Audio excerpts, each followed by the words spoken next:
Anasema, baba, nimekuwa mimi na wewe hapa miaka yote, hujawahi kunifanyia sherehe kama hiyo. Hata kunichinjia kondoo tu nile na rafiki zangu. Unajua baba yake alimwambia, sasa mwanangu, mali zote ziko mbele yako. Ziko mbele yako. Unaweza kufanya chochote wakati wowote. Hili jamaa alikuwa na shida. Jamani, amina. Pamoja na utiifu wake, lakini kulikuwa na ujinga ndani yake. Alikuwa tambui haki zake kama mtoto ndani ya familia. Kwamba kumbe anaweza kumwambia baba, natamani nifanye sherehe na rafiki zangu, naomba kondoo mmoja. Baba angempa, lakini lenyewe lilikuwa mwoga, hatambui haki zake, na wakati mwingi umejaa lawama tu. Halo. Usiwe wewe katika jina la Yesu. Usiwe wewe katika jina la Yesu. Hata katika familia ya Baba wa mbinguni kuna wengine akili zao zimelala. Jamani, amina. Amen. Mwangalie jirani yako. Unasikia haki zako? Kama mwana wa mfalme. Unajua baba wa mbinguni ni baba yako. Unaelewa hilo? Mwambie anahusika kukulinda, kukubariki, kukufanikisha, kukustawisha. Una haki zote. Unaelewa hilo? Muulize tena. Muulize tena, mwambie unaelewa hilo? Mwambie, mbona unapokuona mfanani na baba wa mbinguni? Mwambie, ninapokuona ufanani na mwana wa mfalme. Mwambie, funguka sasa. Mwambie, funguka sasa. Usiwe kama kaka yake mwana mpotevu. Amen. Utazitambua haki zako kwa kupitia neno la Mungu. Neno la Mungu linasema, ombeni nanyi mtapewa, tafuteni nanyi mtaona, bisheni nanyi mtafunguliwa. Mara ngapi umeenda umeomba umepewa? Mara ngapi umetafuta umeona? Mara ngapi umebisha kwa Mungu wako umefunguliwa? Ni lazima ufike mahali umuombe Mungu mpaka uone matokeo. Ubishe mpaka uone umefunguliwa. Jamani, amina. Lazima utambue haki zako. Na Mungu amesema nitakubariki. Lazima uone baraka za Mungu. Unaishi maisha duni, una maisha duni, afya yako duni, mazingira yako duni, miaka inakatika. Nataka nikwambie, lazima Yesu aonekane kwenye maisha yako. Lazima Yesu aonekane kwenye maisha yako. Jamani, haleluya. Hivi unamjua wewe Yesu? Unamjua Yesu vizuri? Yesu sio vitabuni. Yesu yu hai. Yupo hata hapa. Anatenda kazi hata sasa. Ni wewe tu kutambua haki zako. Na haki zako utazijua kwenye neno la. Jamani, amina. Amen. Wapendwa, amina. Amen. Sasa unapokuja kwenye ibada, neno la Mungu litajenga imani yako. Litainua imani yako. Imani yako inaongezeka. Kwa nini? Kwa sababu unasikia neno la Mungu. Jamani, haleluya. Hata hivi nimezungumza neno la Mungu. Ukitoka hapo ukaziriki, usiwe maskini tena. Jamani, haleluya. Mimi nachukia umaskini. Na ninaukataa katika jina la Yesu. Tangu kwangu mpaka na wajukuu zangu. Jamani, haleluya. Mimi nitakapofanikiwa na wajukuu zangu wakastawi milele. Haleluya. Haleluya. Unakula kwa shida, unavaa kwa shida, kila kitu ni shida. Hapana. Lazima ziwe na ukomo. Halo. Halo. Lazima ziwe na nini? Na ukomo. Na imani inajenga imani, na imani ndio mkono unaochukulia haki zako kwa Mungu. Mahali popote unapotendeka muujiza wa kimungu, lazima imani ihusike. Imani ihusike. Ili uone muujiza mahali popote kwenye maisha yako, ni lazima imani iwe imehusika. Na imani inahusika, lazima kuwe na neno. Halo. Halo. Lazima kuwe na nini? Lazima kuwe na neno. Niliwashuhudia, nikawaambia kama Bwana ishivyo, kutoka huku chini tutamiliki mpaka kule barabarani. Halo. Na niwaambie, Biblia imesema zitakapokanyaga nyayo zenu nimewapa kwa ulipi wenu. Jina la Bwana libarikiwe. Tukaanza hatua ya kwanza kwa imani. tunakanyaga eneo fulani, Mungu tupe ile eneo. Jamani, Mungu alitupa hajatupa? Mungu akatupa uwanja wa kwanza, uwanja wa pili, uwanja wa tatu, uwanja wa nne. Jamani, haleluya. Nataka nikwambie ni neno na imani iliyo katika Kristo Yesu. Kwa idadi yetu sisi hatuwezi kununua viwanja vinne. Sikiliza, ni ile imani tulionayo katika Kristo Yesu. Halo.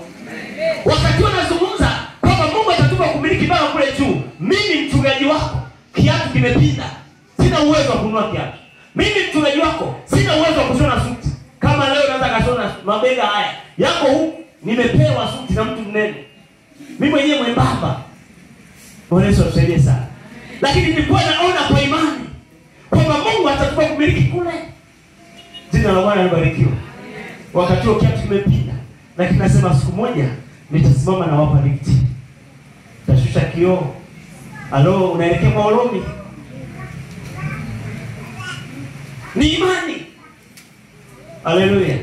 Fedha sina fedha. Sina fedha, lakini na imani katika jina la Yesu. Nilikuwa na imani. Leo na magari. Sawa?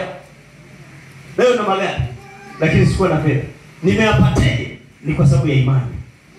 Jina la Bwana libarikiwe. Jina la Bwana libarikiwe. Ni kwa sababu ya nini? Imani inahitaji fedha. Imani inahitaji fedha. Watu wenye fedha hawana imani, wanahitaji mipango.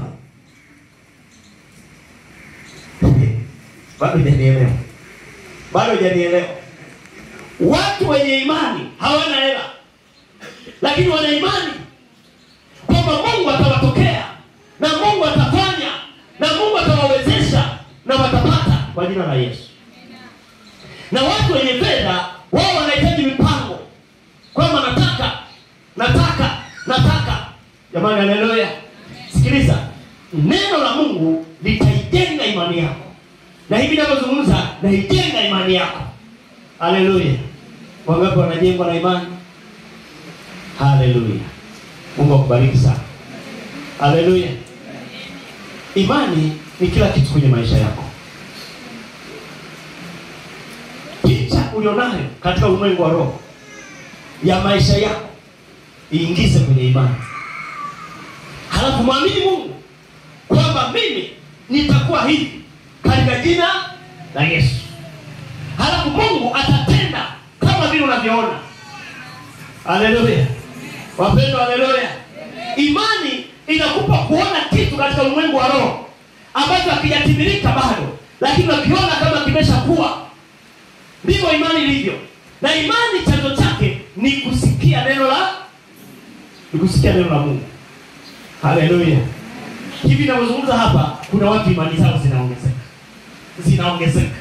Jamani, haleluya. Sema kama Mungu alimuinua mchungaji na mimi ataniinua. Jamani, si imani imeongezeka? Jamani, haleluya. Nikawaambia mimi siku moja nitajenga nyumba. Wakati huo nimepanga chumba hiki. Na kodi inanisumbua. Jamani, haleluya. Lakini kasema siku moja nitakuwa na nyumba ya kodi. Tena sio nyumba ndogo, kubwa, tena ya kisasa. Halo. Imekuwa haijakuwa. Sikiliza. Ulikuwa unaniona katika hali gani katika mazingira haya? Mama Esther anafahamu vizuri. Ungeweza kuamini kwamba leo ningeweza kuwa na gari? Leo ningeweza kuwa na nyumba? Usingeweza kuamini. Lakini mimi nilikuwa na imani katika Mungu wangu. Haleluya. Haleluya. Haleluya. Na wewe inawezekana katika jina la Yesu. Anza kubadilisha kufikiri kwako. Badilisha kufikiri kwako. Usianze kusema hivi mimi kweli nitajenga. Hivi mimi kweli nitaendesha gari. Amini kwamba utaendesha gari katika jina la Yesu. Halafu tamka. Mwambie jirani yako kwamba ndugu yangu, siku moja nitakupa lifti. Mwambie tena siku moja nitakukaribisha kwangu, nyumbani kwangu mwenyewe. Halo. Halo. Usione shaka. Hautajenga kwa uwezo wako. Hautanunua gari kwa uwezo wako. Hautafanya hayo kwa uwezo wako, bali kwa ile neema ya Mungu. Jamani, haleluya. Na Mungu atalithibitisha neno lake. Jina la Bwana libarikiwe. Napenda ushuhuda sana wa mama Tina. Akasema, wewe mlima kwa uromi na kupanda kwa miguu, lakini siku moja nitakupanda kwa gari yangu. Jamani, haleluya. Na wewe ukifika mahali umepanda kimlima, umechoka, kitabirie kwa jina la Yesu kwamba wewe mlima leo nakupanda kwa miguu, lakini siku moja nitakupanda kwa gari yangu. Haijalishi mfukoni una kiasi gani, haijalishi una pesa kwa kiwango gani, lakini nataka nikwambie kwa imani yako na Mungu atatenda. Mungu atatenda. Haleluya. Acha kuangalia mazingira yako, acha kuangalia hali yako, acha kuangalia uwezo wako. Kuwa na imani katika Mungu wako, na Mungu wetu anatenda. Haleluya. Nampenda huyu Yesu. Nampenda huyu Yesu. Basi imani yetu inaimarika, tunakuwa na ujasiri wa kumtegemea Mungu katika maisha yetu tunaposikia neno la Mungu. Amen. Jambo la tatu. Neno la Mungu hutoa maagizo namna ya kumwabudu Mungu. Neno la Mungu hutoa maagizo namna gani utamwabudu Mungu. Neno la Mungu hutoa maagizo namna gani utamwabudu Mungu. Mungu anapendezwa na ibada, na Mungu anatafuta watu watakao mwabudu yeye katika roho na kweli. Anatafuta, anatamani, anashauku, anataka watu watakao mwabudu yeye katika roho na kweli. Na neno la Mungu linatoa mwongozo namna gani tumwabudu Mungu. Tumekuja kujifunza huko nyuma kwamba kuna watu wanaingia kanisani hawaabudu, wanaingia na kutoka bila kuabudu. Japo yeye anajua nilikuwa kanisani, nilienda kuabudu, lakini ukweli ni kwamba kiuhalisia yeye hajaabudu. Ameingia kanisani, amehudhuria ibada, lakini yeye mwenyewe hakuwa mwabuduji. Kwa nini? Hakujua kanuni za kumwabudu Mungu. Lakini neno la Mungu linatoa kanuni za kumwabudu Mungu wetu.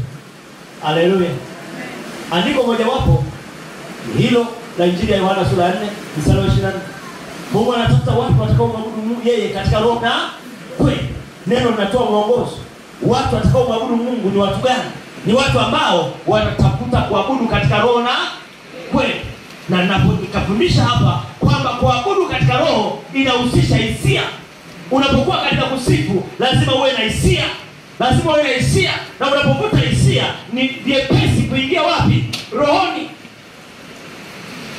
Lakini pia Marko sura ya 7 mstari wa 6 hadi wa 7 anasema watu hawa huniheshimu kwa midomo yao tu, ila mioyo yao iko mbali na mimi. Neno la Mungu linatoa mwongozo namna ya kumwabudu Mungu. Tunahitaji neno la Mungu ili tusimwabudu Mungu kwa mazoea. Usimwabudu Mungu kwa mazoea. Kuna watu wanafika ibadani kwa sababu tu leo watu wote wanakwenda kanisani. Ni kwa sababu tu alizoea familia inaendaga kanisani. Ni kwa sababu tu anataka aonekane mchungaji atanifuatilia. Ni kwa sababu tu watoto hawatanielewa. Ni kwa sababu tu mume wangu au mke wangu hatanielewa. Sikiliza, njoo ibadani ukiwa na ufahamu wa kutosha kwamba nakwenda kumwabudu Mungu katika roho na kweli. Jamani, haleluya. Badilisha mitazamo yako, badilisha uelewa wako, badilisha ufahamu wako wa kuingia kumwabudu Mungu katika roho na kweli. Haleluya. Acha kumwabudu Mungu katika desturi, acha kumwabudu Mungu katika kawaida. Badilisha ibada yako. Jina la Bwana libarikiwe. Neno la Mungu litatufundisha kumwabudu Mungu katika roho na kweli. Jina la Bwana libarikiwe. Jambo la 4, neno katika ibada. Neno hutusafisha. Neno hutusafisha. Neno la Mungu lina kazi ya kusafisha watu wake. Watu wale waabuduji waliokuja kumwabudu Mungu wana makando kando, wana mapungufu, wana madhaifu, wana shida, wana matatizo, lakini neno la Mungu linakuja kuwasafisha. Neno husafisha. Kitabu cha Injili ya Yohana sura ile ya 17 mstari wa 17. Neno la Mungu linasema hivi. Anasema uwatakase kwa ile kweli. Neno lako ndio kweli. Uwatakase kwa ile kweli. Neno lako ndio kweli. Uwatakase kwa ile kweli. Neno lako ndio kweli. Anasema uwatakase kwa neno lako. Jamani, amini. Neno linatakasa. Neno linatakasa. Namna gani neno linakutakasa? Ni pale unapokuwa mwelevu, unapolisikiliza neno la Mungu kwa uelewa na ukaamua kulitendea kazi kwa ufanisi. Neno linakubadilisha. Halo? Kuna watu neno linaingia huku linatokea huku. Hilo hatakusaidia. Hatakusaidia. Neno la Mungu katika maandiko yetu ya msingi, yote mawili ndio nasoma, yanaonyesha Mungu anapolileta neno lina matokeo, na Mungu anangoja matokeo ya kila alichotuma kwao. Ndio maana anafananisha na mvua inaponyesha hairudi kule mbinguni kama ilivyokuwa, inaleta matokeo hapa chini ya jua. Tunaona mimea inaanza kuota, tunaona mbegu zinaanza kuchangamka. Na neno la Mungu linapokuja ni lazima lilete mrejesho, lazima lilete matokeo. Jamani, amina. Sehemu nyingine neno linafananishwa na mbegu. Mbegu ikipandwa lazima izae matunda. Neno la Mungu ni kama mbegu ambayo inapaswa ilete matokeo kwenye maisha yako. Ukisoma kwenye kitabu kile ambacho nimesoma ile neno kwenye kitabu kile cha Timotheo wa pili, nalo pia neno linangoja mrejesho. Jamani, amini. Anasema kila neno lenye pumzi ya Mungu, Neno la Mungu ni kama mbegu. Mbegu ikitazama huwa ni kavu. Ni ngumu. Lakini ndani yake kuna uhai. Unapoiweka kwenye udongo mzuri, mbegu ile ikakutana na maji, itaoza, kisha itaanza kuota. Ikianza kuota, mwisho itazaa nini? Matunda. Ndivyo lilivyo neno la Mungu. Linapokuja kwako, linatarajia lilete mrejesho. Jamani, haleluya. Wapendwa, haleluya. Kila linapokuja neno, unapaswa kuliandika, na linapoandikwa likusaidie kwenye maisha yako. Na linapokuja kwenye maisha yako, kuna mahali unapaswa kuondoa, kuna mahali unapaswa kuboresha. Tukijifunza kwa habari ya kusifu na kuabudu na maandisha, sasa kuna mabadiliko katika sifa. Halo? Nimefundisha majuma kadhaa kwa habari ya sifa. Wangapi walinielewa nimefundisha sifa? Muulize jirani yako, naishi au nimepita?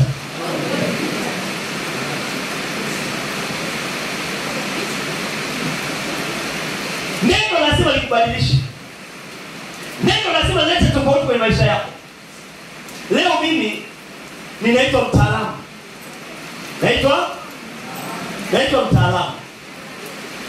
Ni mtaalamu wa mambo ya ujenzi. Sawa?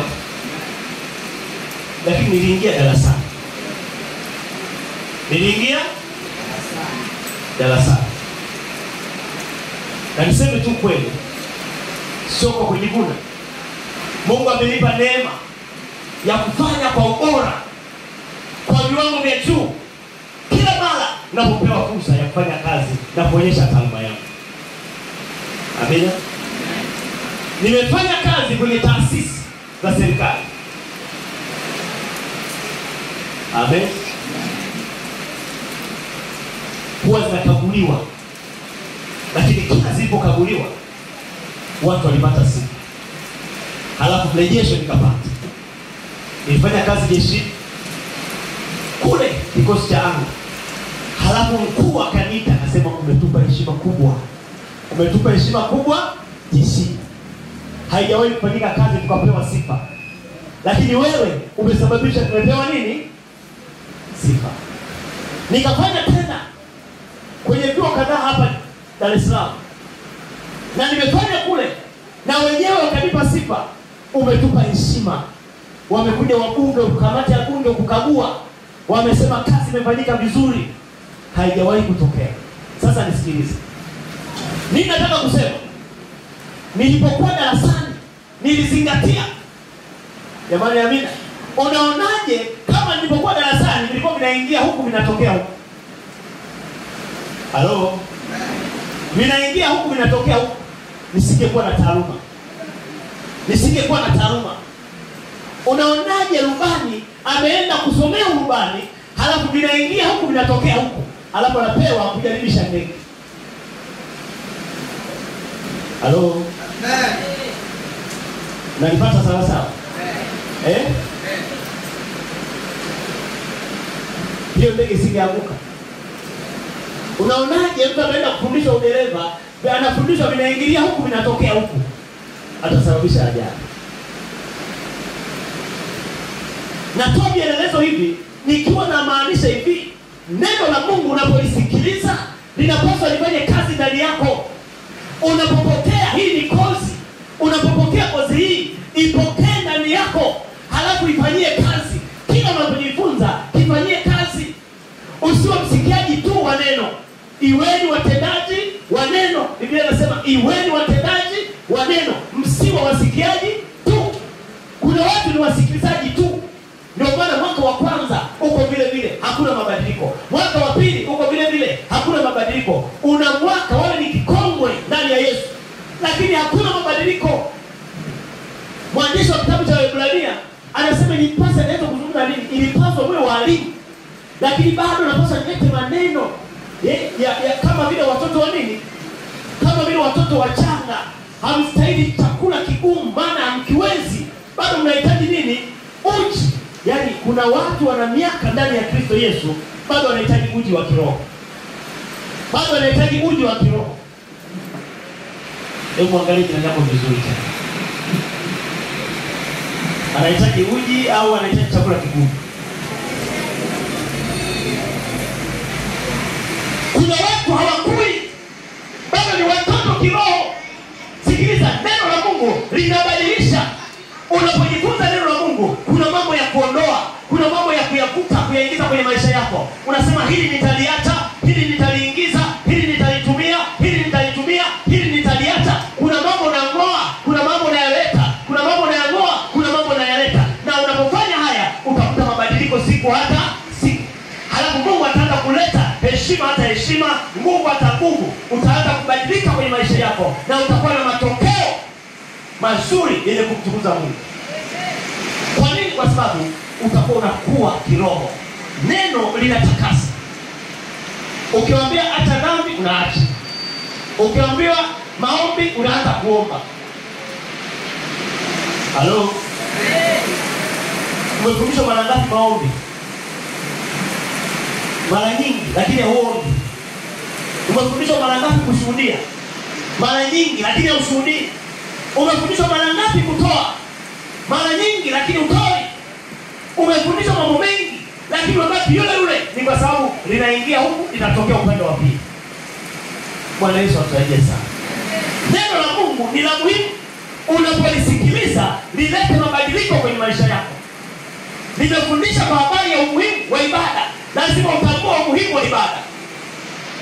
Leo kuna watu hawaji ibadani, hata katikati ya wiki wamefanya kwamba ibada ya katikati ya wiki ni ya waongofu wachanga, ni ya watu ambao hawana kazi. Ibada ya wiki katikati ya wiki ni ibada kama ibada ya Jumapili. Leo Jumapili tumejaa, tuko hapa, lakini ndio Jumatano, ndio Ijumaa hakuna watu. Kwa nini? Sio wote wako kazini, sio wote wamekosa ruhusa. Ni watu ambao wapo nyumbani, wamepuuza ibada. Hawajajua umuhimu wa ibada. Na wakati wote tumejifunza umuhimu wa ibada, lakini wamepuuza. Bwana Yesu atusaidie sana. Bwana Yesu atusaidie sana. Neno limekusudiwa lilete mabadiliko. Unaposikia lilete matokeo. Ukisikia unaacha mahali pa kuacha, unatenda mahali pa kutenda. Usiliache lianguke. Haleluya. Amen. Haleluya. Umechoka au niendelee?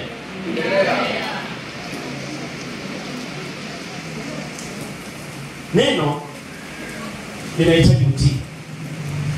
Neno linahitaji utii ili likubadilishe.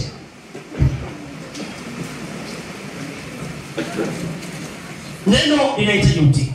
Na ndio maana Biblia inasema ukikubali na kutii utakula mema ya nchi. Ukikubali na kutii utakula mema ya nchi. Neno linahitaji utii. Unapojifunza jambo lolote unahitaji uliingize na ulihusishe na maisha yako. Na utakapotii utaona matokeo yake. Ukisoma kitabu cha Kumbukumbu la Torati anasema ukikubali na kutii, ukikubali ukiisikia sauti yangu na kutenda sawa sawa, ndipo baraka hizi zitaambatana na maisha yako. Kama utasikia neno la Mungu na kutenda sawa sawa na lile neno, utaanza kuona matokeo ya lile neno. Utaanza kuona baraka ya zile na lile neno. Neno linahitaji utii. Utii na ufunguo wa wewe kuona baraka za Mungu. Wewe kuona matokeo ya kile ulichokiamini. Ni utii. Watu wengi sio watii. Watu wengi sio watii kwa neno la Mungu. Kubali kuwa mtii wa neno la Mungu ili uone matokeo kwa kile ulichokiamini. Mpaka leo hujawahi kumuona Yesu kwenye maisha yako. Kuna watu hawajawahi kumuona Yesu kwenye maisha yao. Yaani hajawahi kuomba Yesu akamjibu. Hajawahi kumtafuta Yesu akaonekana.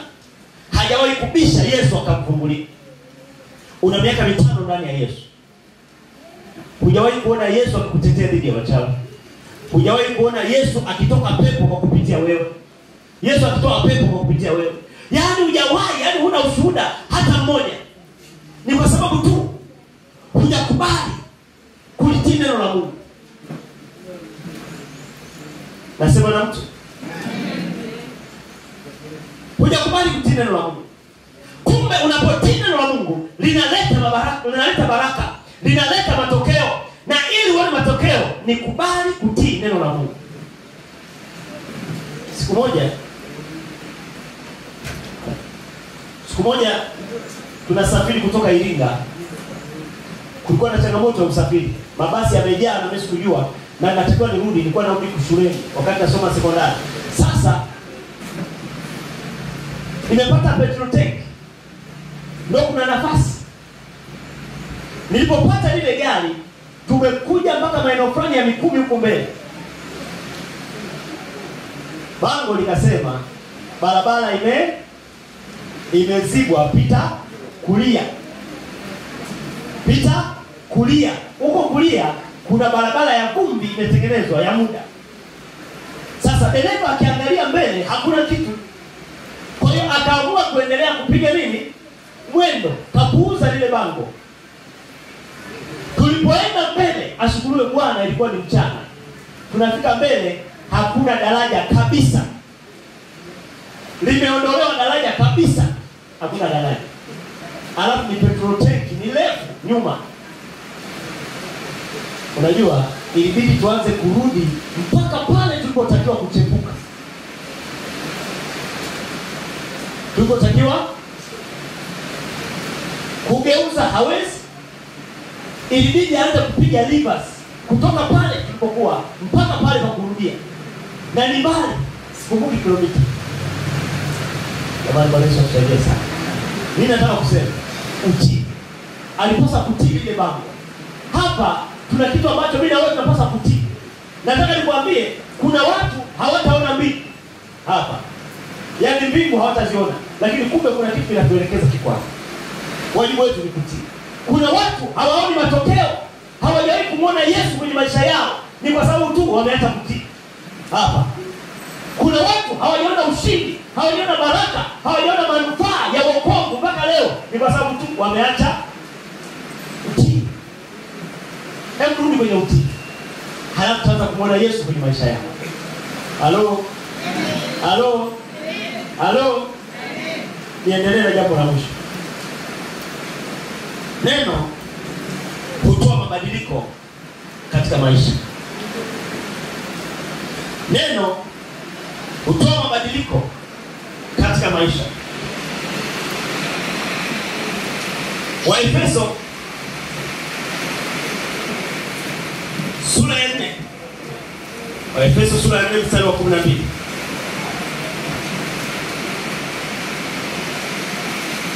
Sura ya 4 mstari wa 12 wa Efeso anasema hivi: kwa kusudi la kuwakamilisha watakatifu, hata kazi ya huduma itendeke, hata mwili wa Kristo ujengwe. Kwa kusudi la kuwakamilisha watakatifu. Kwa kusudi la kuwakamilisha watakatifu. Neno linakuja kwa ajili ya kuwakamilisha watakatifu. Kwa ajili ya kuwakamilisha watakatifu. Ili mtu wa Mungu uwe kamili, ni lazima ukamilishwe na neno. Kitakachokufanya wewe uwe tofauti na wengine ni namna unavyoamua kuliishi neno. Neno litakubadilisha na utaona mabadiliko na utaona matokeo ya kile ulichokiamini.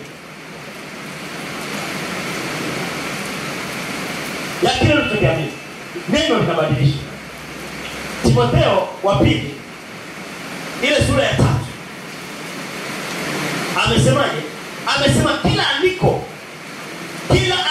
lenye pumzi ya Mungu lafaa kwa mafundisho.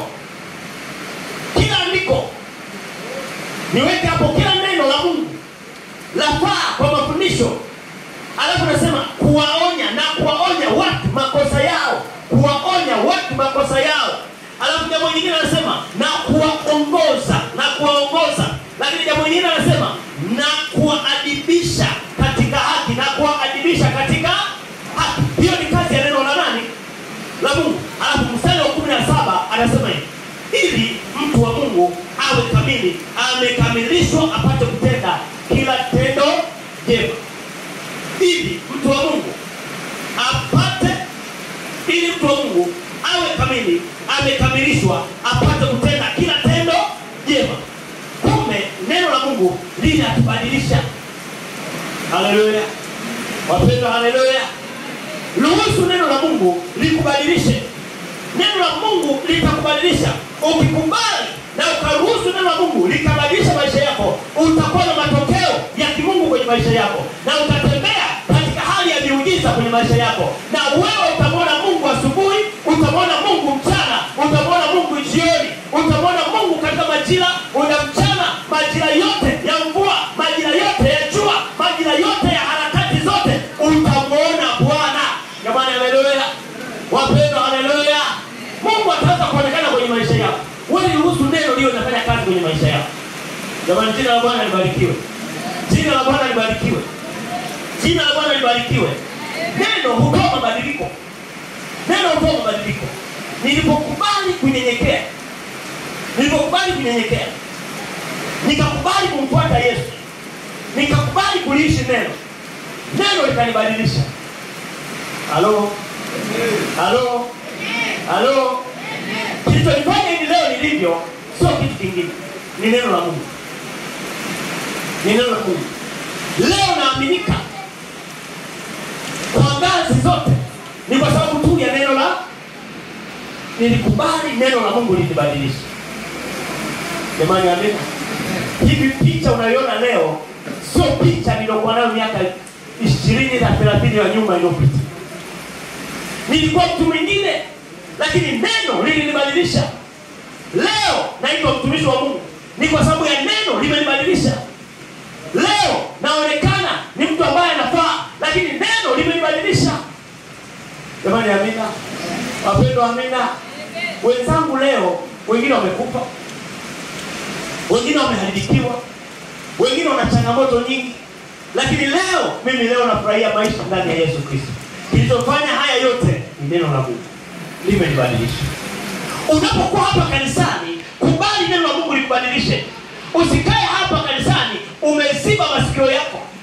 Kama ambavyo mwalimu amefundisha asubuhi, wana wa Israeli waliziba masikio yao. Watu wa Sanhedrin waliziba ufahamu wao. Hawakutaka kujua kwamba Yesu amezaliwa. Hawakutaka kujua kwamba Yesu yuko miongoni mwao. Mpaka hivi leo tunazungumza, hawaamini wengine kwamba Yesu alishakuja. Jamani, Bwana Yesu atusaidie sana. Wamefunga fahamu zao. Nataka nikwambie mpendwa, na wewe usifunge fahamu zako. Unapokuwa hapa Iligibo, kiwe ni kituo cha kubadilisha maisha yako, kiwe ni kituo cha kutengeneza maisha yako, kiwe ni kituo cha kutengeneza Ukristo wako. Unapokuwa hapa, badilika. Jamani, haleluya. Kutoka kwenye ule Ukristo uchanga uwe Ukristo anayekuwa kwa kasi. Kutoka kwenye ule Ukristo wa kipagani, maana kuna Ukristo wa kipagani, Ukristo wa kidini, kwa Ukristo wa kweli aliyeokoka kweli. Neno la Mungu litakubadilisha. Na fundisho la kweli hapa kanisani litafundishwa. Ni wajibu wako kutii na kutembea katika hilo neno. Jamani, jina la Bwana libarikiwe. Neno la Mungu ni la muhimu sana. Hapa nazungumzia neno la Mungu. Ni la muhimu sana kwenye maisha yako. Ni la muhimu sana kwenye maisha yako. Naomba nimalize kwa kusema neno la Mungu ni la muhimu sana kwenye maisha yako. Litakufundisha neno la Mungu, litakufariji neno la Mungu, litakufanya wewe uwe Mkristo mkamilifu mbele za Mungu. Uwe Mkristo mkamilifu mbele za Mungu. Neno la Mungu litabadilisha sura na muonekano wa maisha yako.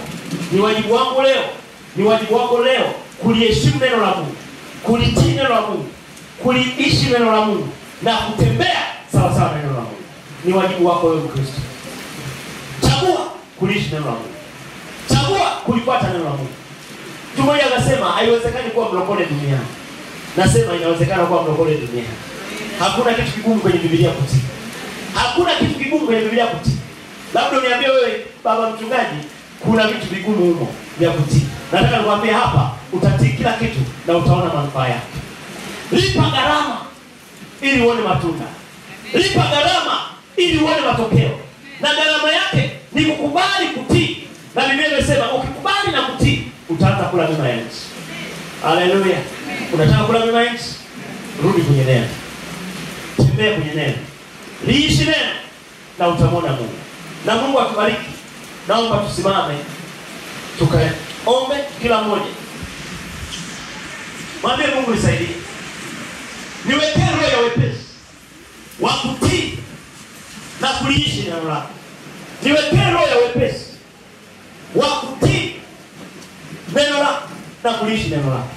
Mwambie Mungu nipe roho ya wepesi. Mwambie Mungu nipe roho ya wepesi. Mungu aifanye roho ya wepesi kwenye maisha yako. Akupe roho ya wepesi. Ule ugumu unaosababisha usitii neno la Mungu, ukatae katika jina la Yesu. Kila jambo linalosababisha wewe usione Mungu kwenye maisha yako, likatae katika jina la Yesu. Alafu mwambie Yesu, onekana kwenye maisha yangu. Yesu, nifanye neno liwe halisi kwenye maisha yangu. Yesu, nifanye kuwa mtu bora duniani kwa neno lako. Neno linaweza kubadilisha ukawa mtu wa tofauti. Neno lililobadilisha mimi nikawa leo mtu anayefaa, nikawa leo mtu anayeaminika, litakubadilisha na wewe. Haijalishi una sifa gani, haijalishi umenena maneno gani, lakini nataka nikwambie neno linaweza kubadilisha. Haijalishi umeishi maisha namna gani, lakini neno linaweza kubadilisha. Asubuhi ya leo kubali neno la Mungu liwe sehemu ya maisha yako, liwe chombo kitakacho kubadilisha. Inawezekana. Kila mmoja akajidini mbele za Bwana. Kila mmoja akajinyenyekeze mbele za Bwana. Kila mmoja akajiachilie mbele za Bwana. Akamwambia Mungu nisaidie. Haleluya. Wachungaji tusaidie wimbo wa kuabudu.